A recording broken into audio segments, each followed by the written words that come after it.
And welcome to the Writer's Life, the place where you get the sight, sound, smells, taste of my particular writer's life, and where you get the truth about the writer's life. Um, Subscribe if you have not already. Punch the like button, tap the bell for notifications so you don't miss out on one single exciting video. Please, please, please go to the store, vinzandri.com. For all your thriller needs. There's a way for me to, I think, to connect it. Oh no, actually it's not. I gotta this is the free version of Restream. I think I have to start paying for it so that it can show screenshots, which I think I'll start doing next month. Baby steps, you guys. Baby steps. vinzandri.com, vinzandri.com, or just Google my name. You can get my new Writer's Life video lectures in book form. There's text and videos, and you can get that directly off of my website. What is it again? www.vinzandri.com, or you can go to Amazon and get it. You get $20 off if you go direct, and you can get a PDF version, a Mobi version, or an ebook version, and I'll send that directly to your email box. Now I risk you sharing it, but whatever. Anyway, it's good value. It's $600 course or whatever for only $127 because this is my first one, and so I'm giving you an introductory gimme, let's call it. So take advantage of that. And these are videos that you're gonna watch again and again and again as your writing journey progresses. All right, enough of my yakking with that stuff. So interesting thing happened to me yesterday, maybe a couple days ago. I was at mom's doing some chores, like I mentioned, and I'm like, "Did you finish the new Chase Baker book? Chase Baker and the Pyramid of Madness." And part of it takes place in the Vatican, and part of it takes place down in the South Pole, and then the last act once again takes place in the Vatican. You might be like, what do these two geographical areas have in common? You would be surprised. Mm-hmm. So anyway, but she's like, yeah, I liked it a lot, but I don't like certain things you write about the church and and certain saints and things like this. My mother's very, very devout, Roman Catholic, and that's cool. But and it goes back to like that whole thing about like when you're writing, you have to put other people out of your head, like people whom are going to read your books. Because sometimes like I'll be like, all right, my mother's gonna read this sex scene,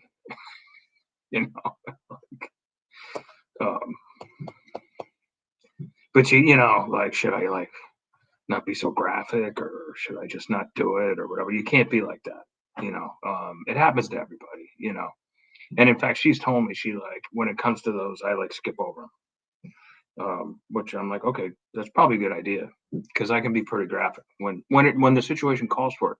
Sometimes the situation just calls for, we basically, we both undressed, and then the next scene is like the couple is lying together in bed after it's all done. Sometimes that's all that's required. Other times, you need a little bit of, a little loving going on there. Or like I said, sometimes your opinions are going to be expressed. I try not to do too much of that. Occasionally, I'll sprinkle in a little bit of politics or the culture. I try not to do too much of that either.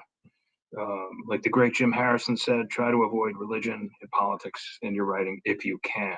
He didn't always, but if you can avoid it, try to. Also, because when you do things like that, when you inject culture, you're dating your book, and you kind of want your books to be timeless. Um, a timeless story that you could pick up 50 years from now, and there's nothing in it really that's going to like you're gonna be like, what? Who was that? So anyway, but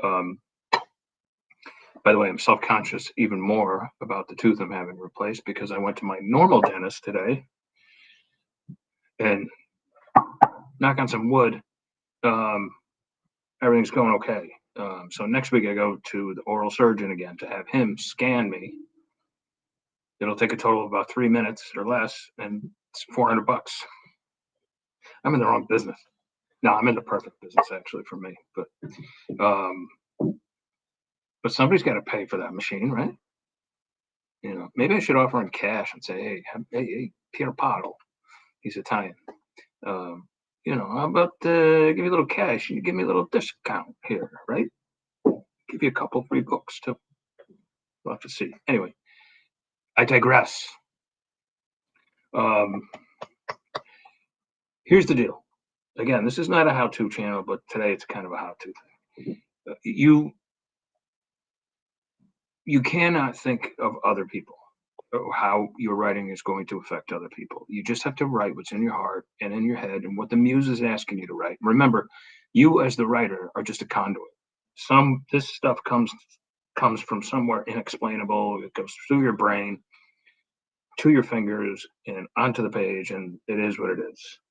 Now, for instance, there's also there's a couple people in my new novel, of which I'm about to start the third act, Deranged Fan. And will they recognize themselves in it? They might. I mean, I don't know, I can change the names and stuff like that, which I have, but maybe the description's a little bit, but I think these people are astute, and I think they're gonna be like, was that us? Maybe.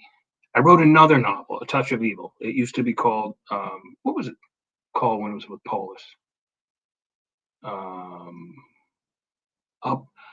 be darned, but I can't remember. Having a senior moment. Otherwise known as a brain fart. Anyway, doesn't matter. But A Touch of Evil, when I wrote that, it involved the next door neighbors, and it was right on the street. I used the street we lived on. Oh, it was called Orchard Grove. There you go. And now for the brainless impaired. Anyway, and I think those neighbors, when they go by me on the street or whatever, because I always walk in the afternoon. And if they happen to pass by, they just give me this glare. And we used to all talk, and they'd been to my house and whatever when I was with Laura, and now they don't really speak to me. I don't know if the wife in particular thinks I was writing about her, or if the husband interpreted that as me writing in a sexual manner about his wife or something like that. But I can tell you this: it most definitely, she was not. I can't name names, obviously, but she was not the subject of this book. However, it was based on another blonde woman whom I was friends with at the time. No question about it. I think I even told her. So, ex-neighbors, if you're watching this, Orchard Grove was not about you. Not even close. So, there you go. But again, I've spoken about I always use real people, and then change the names, and I make the characters different. By the time at the end of the book comes, they're a lot different than the character I originally based them on. Different but the same, sort of. For sure, there was one guy I wrote about, and I'm not going to tell you the book, and I didn't really change him up at all, and other people recognized him, and I'm sure he recognized himself because he's an asshole. So I didn't change him up much at all. So like they say, like that old T-shirt says, be nice to me. I'm a writer. Be nice to me, or I'm going to write about you, or whatever that saying is. Or I'm going to put you in a book. Crucify the fuck out of you, right? All right. That's all I got for you today. I gotta go to the bank. Um, by the way, I did a little math today on my way to the dentist, and I'm like, why is it that I'm suddenly concerned about bills and things like this, and the bank account isn't what it was, and all that sort of stuff? And I haven't been like that in years and years and years. And I added it all up, and here's the deal: under our Bidenomics, um, I'm paying $1,000 more a month this year than I did even last year. And and I'm a single guy. That's what it's costing me to live. $1,000 more a month than last year. Have I gotten a $12,000 raise? Absolutely not. If anything, the nonfiction side of things is like really slow at a time when I need it more than I used to, right? So that, go figure, right? But the fiction's going great. But that's a lot, $12,000 more per year. And I don't know how families are making it. I really don't. Meaning young parents with little kids. I don't know how they're surviving without racking up credit card debt and um, um, maybe loans, things like that. I do not know how they're making it. But the economic climate is not good in this country. Don't let the mainstream media fool you. Don't let the White House fool you. Don't let them gaslight you. The economy is in the shitter. There is no question about it. We used to be energy independent. There was extremely low unemployment. Um, you know, things were great. Prices were low. Gas was low. I mean, come on. So the next time, I'll tell you this much: I know who I'm not voting for in 2024. And you should think about it too, because before you know it, it'll be here just like that. All right, you guys, that's my rant for the day, and I will talk to you, God willing, tomorrow.